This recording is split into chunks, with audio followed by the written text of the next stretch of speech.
1, 2, 3, 4.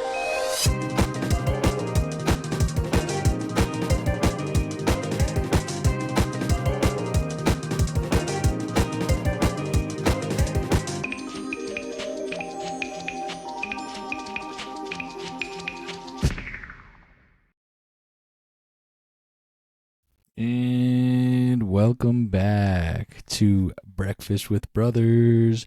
Yeah! Breakfast with Brothers at night. After hours. The special edition coming at you from later in the day hours. Some of you might not even be awake right now, which is even crazier to think. It's almost like fourth meal at Taco Bell recording right now. Yeah, who would have thought? Who would Not have us. thought we did breakfast at night? We've had breakfast with dinners breakfast for dinner plenty of times. That I know, very comfortably. Eggs, bacon, bagels, waffles, pancakes, you name it. Yeah, I was going to say it was mainly like pancakes. Like usually Mom made like pancakes or something for our little breakfast back in the dinners. homestead, yeah. I was thinking about Meg's starting her own special breakfast. It's waffle-based syrup, and then eggs, bacon, and sometimes cheese on the eggs, but sometimes not. Depends on what goes in the waffle. But regardless, everything's stacked on top. Crazy. Absolute Interesting. mayhem. Okay. Dude, I love mayhem. I know, it's nice, and it's good. It's tasty. Obviously can't go wrong with breakfast foods, so. Now, how could you? But on to today's topic.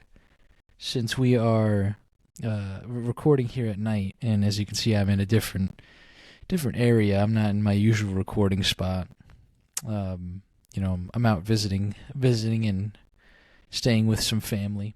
But today's topic is that of things that go bump in the night. The creepy crawlies. Or not creepy, or not crawly. Yeah, I go bump in the night sometimes. And Ian's not creepy or crawly. Well, I might be creepy to some people that don't know me. Maybe I don't know. I don't know what people think about me. Hopefully not creepy and crawly. That's left up for spiders and caterpillars. Let's see what else goes creepy crawly. Those massive earwigs spider from Harry Potter. What's his name? Aragorn. But he fits in the spider category though. Arachnids, I guess, is a better. Yeah, but like he's different. He's cooler, He's massive. I mean, I guess he's chill when he's not trying to murder or feed or anything like that. Spider friends can go a long way. They help out when you're friendly. That's very true. I never really thought of it like that. I mean, I wouldn't have, not unless you brought it up. And then thinking about how he helped Harry and the gang, friendly. True, yeah. But we're not talking about those guys today. We're talking about cryptids. So if you don't know what a cryptid is, think of creatures such as like Bigfoot or Nessie. Nessie is considered a cryptid, or even like things like the rake, the chupacabra, Mothman, Goatman. Whatever cryptid. Oh, actually, I shouldn't leave him out. The Jersey Devil. Things of such nature. Each state has got a cryptid of sorts, and everyone has their own stories to tell about each thing. Now, not necessarily do we have stories of cryptids, but we thought it was fitting for our night recording and our locations. Absolutely. So I guess we can kind of start in on one we might have a little bit more information on, or at least I have a little bit more information on. You're not necessarily supposed to say its name, as legends say it gives it power and it welcomes it into your home, so to say, or welcomes it towards your character, your being. But it's skinwalkers. Now there's different types, and there's different names for these things. So I believe the Wendigo is different from a skinwalker, but some state that they are the same thing.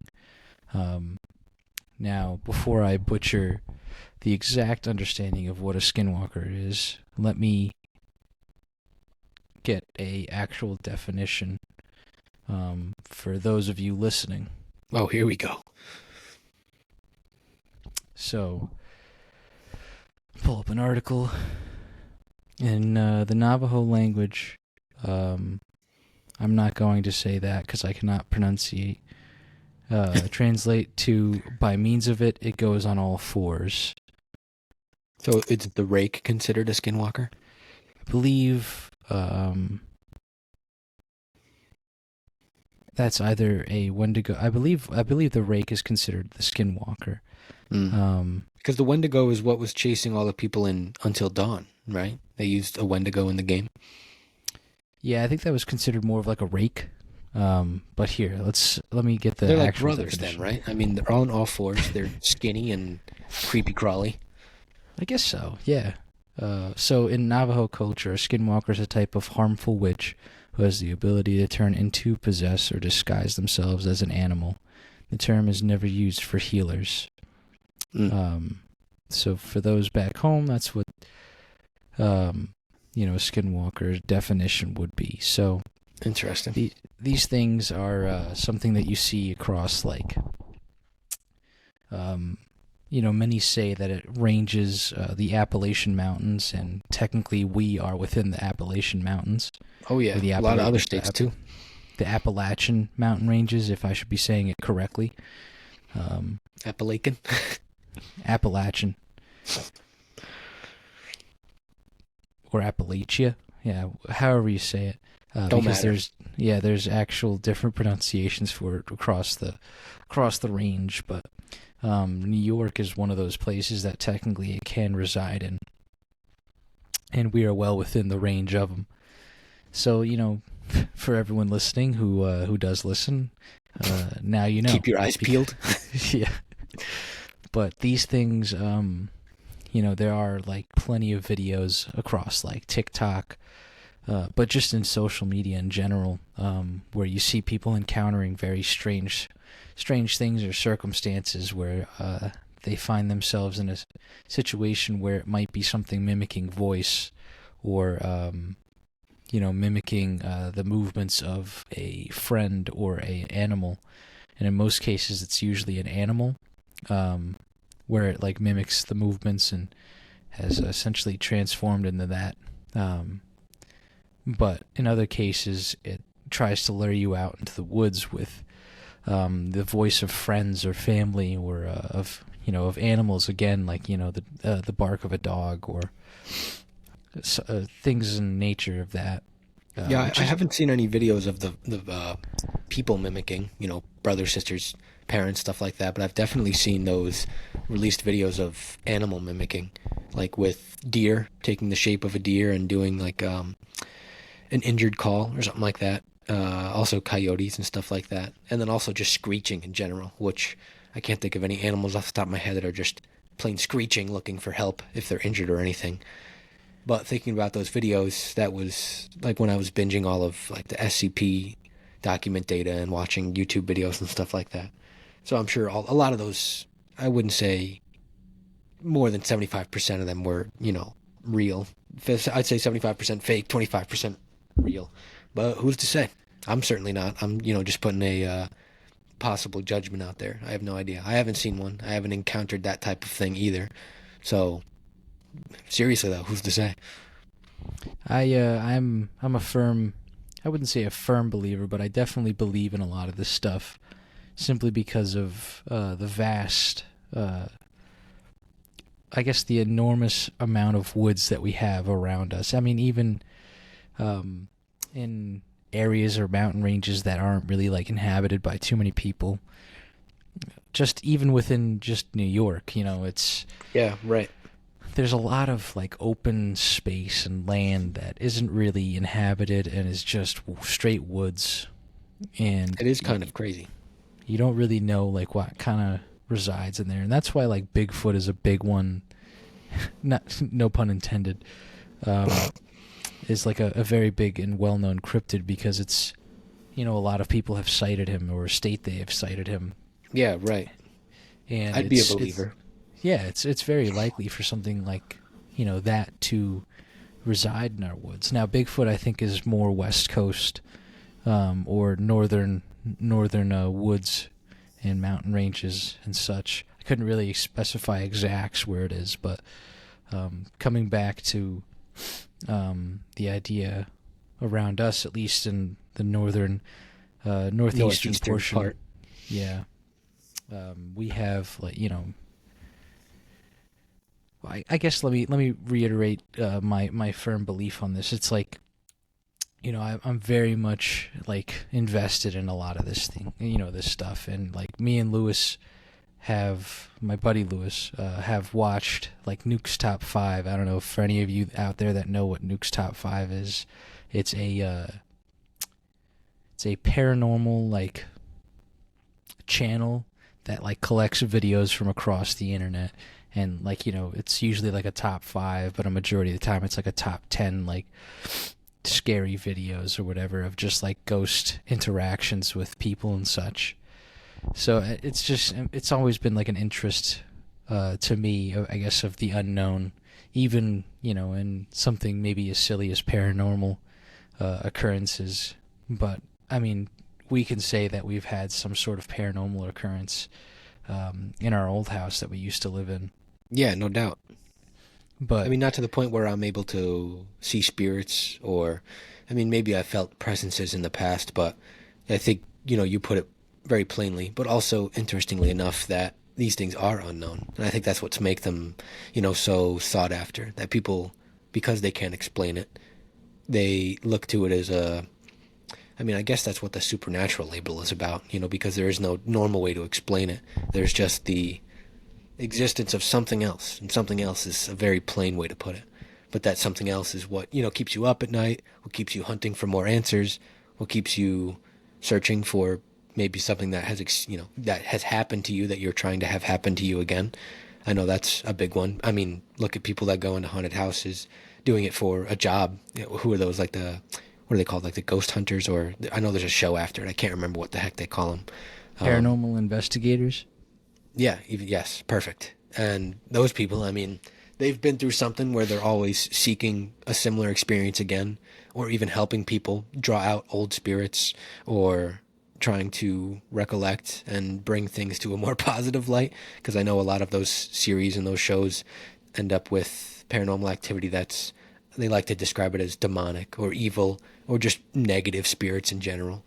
So I don't know. I think being that it is so unknown, that's what makes it so intriguing. Like wanting to go back and find out more. That's the coolest part about it. Like we were talking with the Wendigo and the Skinwalkers. Bigfoot as the most basic one that I'm sure everybody knows about if you're listening. It's one of those things where if you haven't seen it, then obviously you don't have too much bearing on what is or what isn't. But if you are one of those people that has seen something, and then you can talk about it with other people, and as time goes on, I'm sure some of your memory fades and the story changes a little bit, but that's something that you never forget.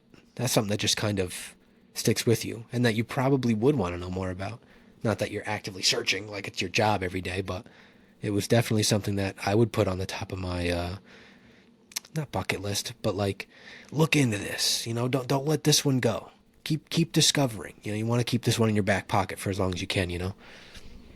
Yeah, I definitely wouldn't want to encounter a skinwalker or Wendigo. Of course, I think those experiences are unwanted. But if they do happen, it's a different story. You can't help it. Yeah, I think in most circumstances, if you encounter something like that, like out in the woods, you're probably more than like dead at this point. They state that you really can't get away from like an encounter like that with such a vile creature. At least that's what they kind of like talk about in Navajo culture. It's very, very, very much the end of your life at that point, which is kind of intense. It's you have to always be packing. Is that what they're saying? If you're not packing, you're gonna die. But if you're packing, you have a chance. Yeah, probably. Take this, Skinwalker. Yeah, there's like rules you need to follow. Like there's you shouldn't be whistling at night. This is like all like Appalachian folklore and honest and true beliefs that they like follow for things such as this. No whistling at night. Pretty much like stay out. Stay inside when it gets dark out. There's like make sure to like sweep your porch or not sweep your porch. I think it's sweep your porch. And leave So out milk and cookies? What's the next step of that? No, there's a whole process to like all these things, and each like family has like kind of like the same solid ones that like are tried Rule and traditions. true. And then there's a couple that people have added, but I believe for the most part, a lot of them, and this is not to make fun of them, I know to some it might seem like a little ridiculous, of course, because that most people don't do this, of course, but I know there's a lot of things that like these people do so that there are no bad spirits or bad omens put upon them from speaking ill about these things.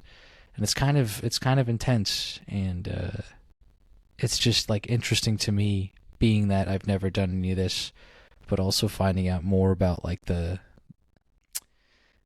folklore behind it all, which is kind of intense, really. It's a good way to put it. I mean, the not whistling at night thing is kind of... I feel like I wouldn't be doing that regardless. That just seems like serial killer moves. Something that's creepy. That's a creepy crawly right there, whistling at night. If you whistle at night, that might be a red flag. Well, But I mean, like even within your own house, like yeah, like of course, like yeah, whistling outside at night, like walking down the street, that's definitely serial killer vibes. in But your house is a different story. You're inside. Maybe you have a stong.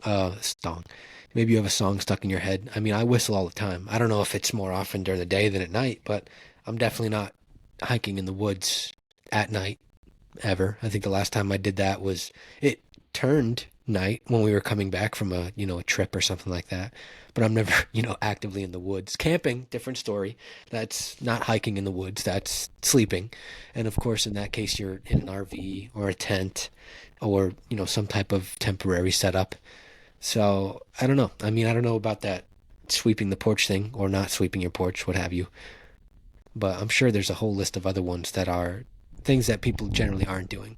But in regards to what you said about keeping away bad omens and, leaving things outside of the realm of your capacity,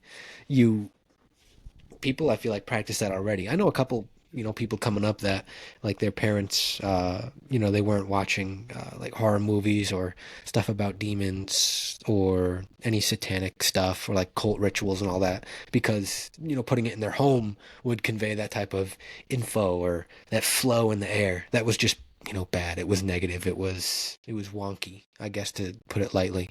So for these people who have done it, what'd you say, the Navajo tribe was the first Navajo, ones to talk about it? The Navajo yep, tribe were the first one to talk about it.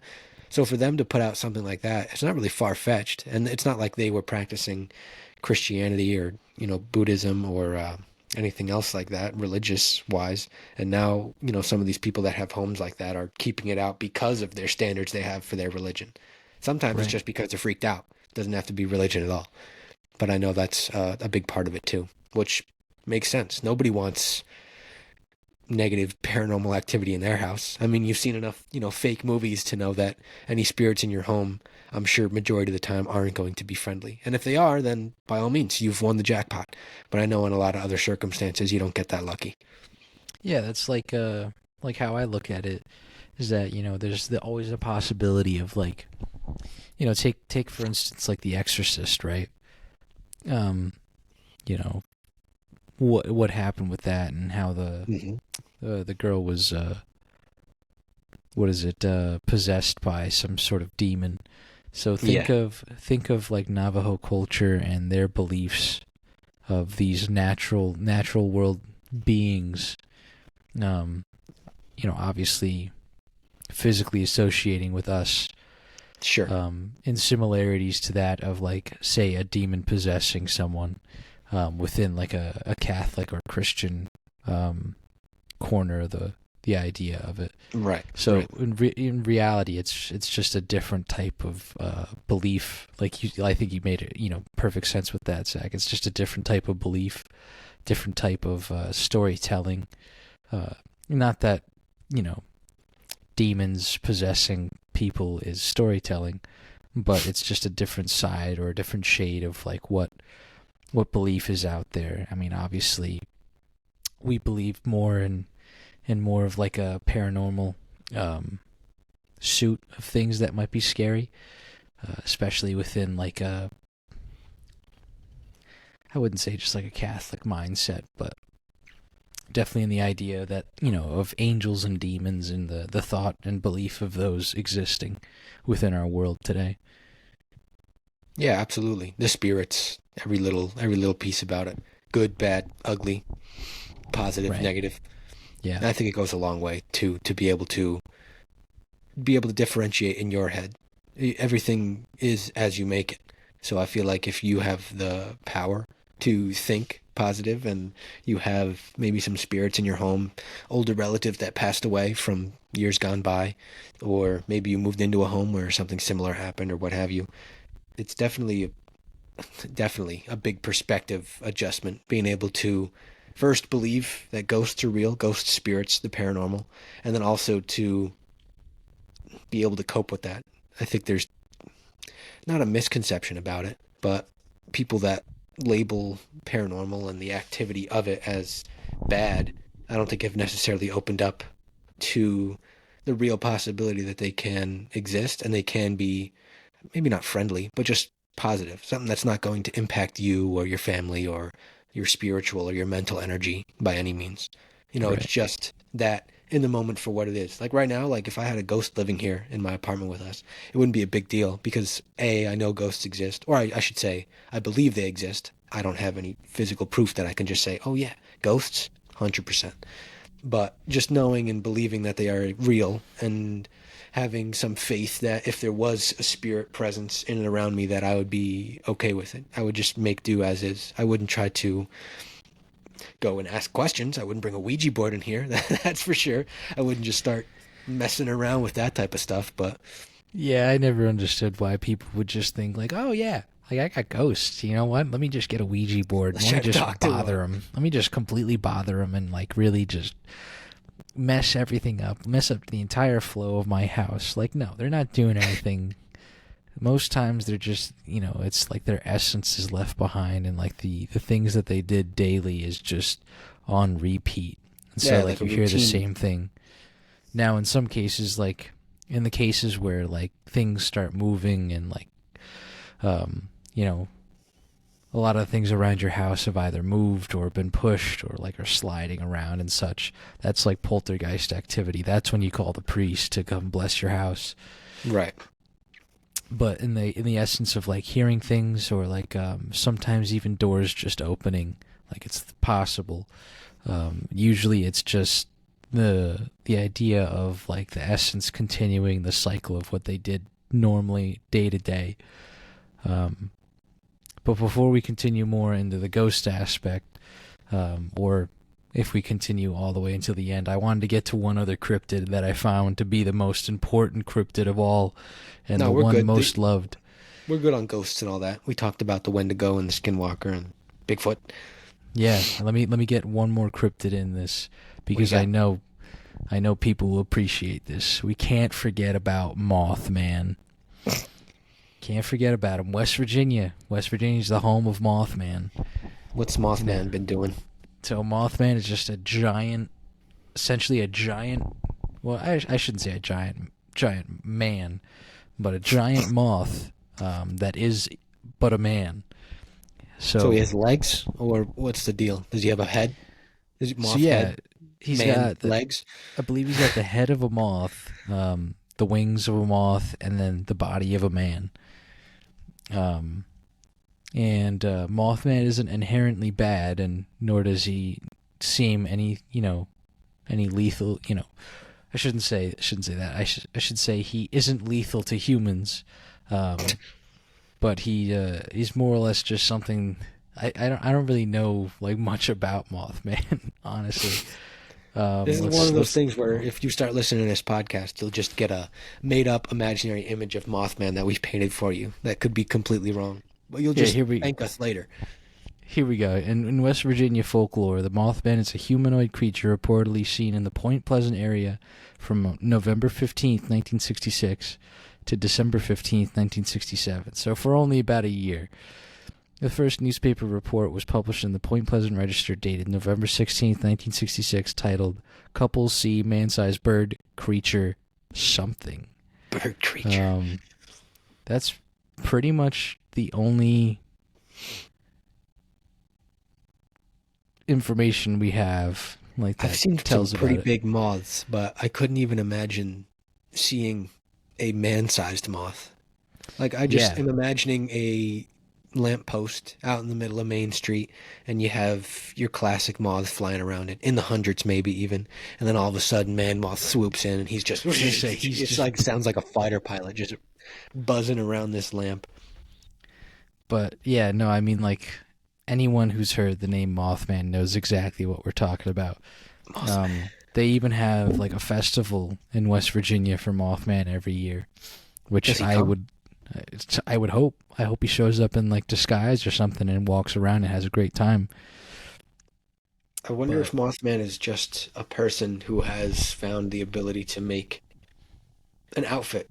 You know, he has a wing set up, he has a moth suit, whatever that could look like, moth mask, moth helmet, and he's just wreaking havoc. Or I guess in this case, if he's friendly, he's not wreaking havoc on people, but he's just wreaking havoc in the sky. Dude's just flying anywhere he can go, gathering up whatever light he can. Maybe he's just on an adventure, and this is all he's, you know, this is his purpose. This is what he sought out to do with his life. I just like to think that Mothman isn't here. There's been no like reportings of being like, beat up or killed by Mothman. I just That's like to good. think that That's good. Mothman is just, he just perches somewhere and scares the ever living crap out of people day in and day out. Like, that's his job, just to scare the crap out of people. And you know what? That's respect. I can only respect the grind, He's living in Halloween every day of the year. Yeah, he's just that's just the only thing that he does. He goes out. He's like, oh man, it's 8:00. I gotta head out. I'll see you later, honey. His And night shift. he has Day shift, he's a landscaper. Night shift, he's Mothman. like he just mows lawns during the day Cuts and at grass. night. And he's got 3 little children. And they're like, "Where are you going, Dad?"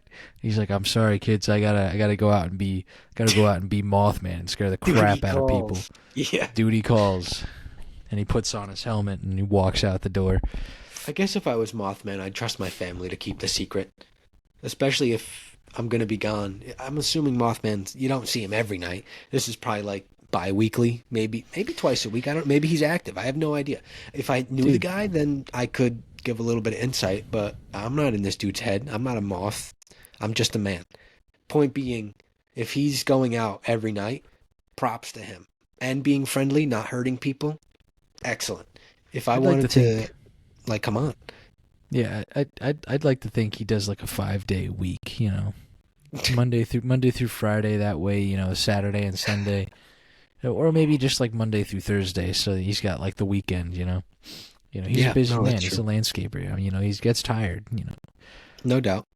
That's a good But point. yeah, I'd like to think he's got like a 4-day week going, a Monday through Thursday.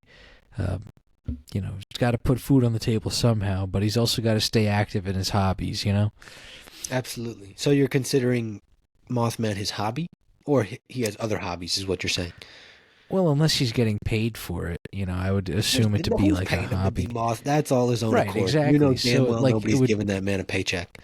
It would be his hobby then, like obviously it would be something he's passionate about, but that I would consider that more of a hobby because he can't really make any money off of it. He's just scaring people for fun. You know what I mean? So It's like cool, it's but not also necess- like funny at the same time. If he does Yeah. exist and he's a friendly guy and he's scaring people, then he's just living in Halloween every day of the year.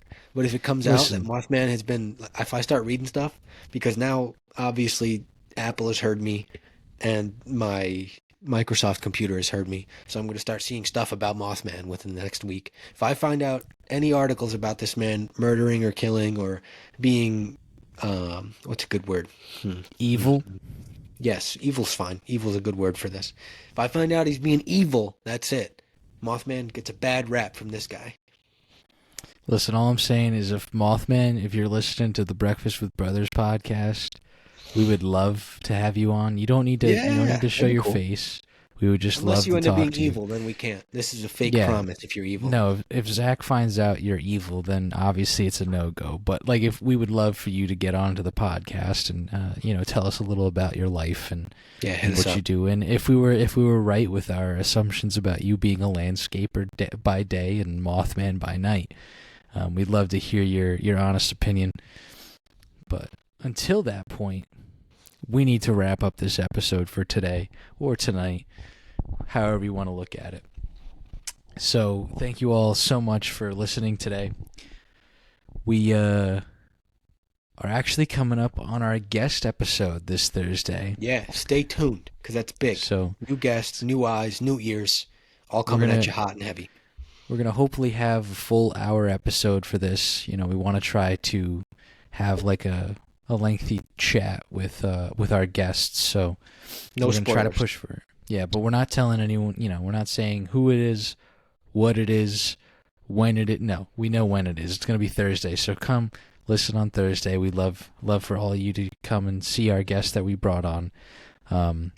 We'd love for you to, listen to them and what they have to say.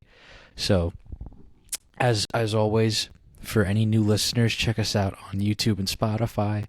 I know we've been saying we're trying to move to other things. We're working on it. Please be patient with us. We appreciate your patience when listening to us. And for those that have listened, thank you so much for listening and continuing listening. You know who you are. But until then, we're signing off. Peace. Out for the, I'm walking the bull. Out for the, out for the,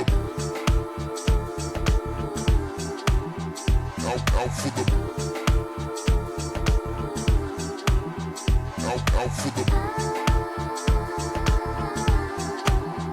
out for the, out for the.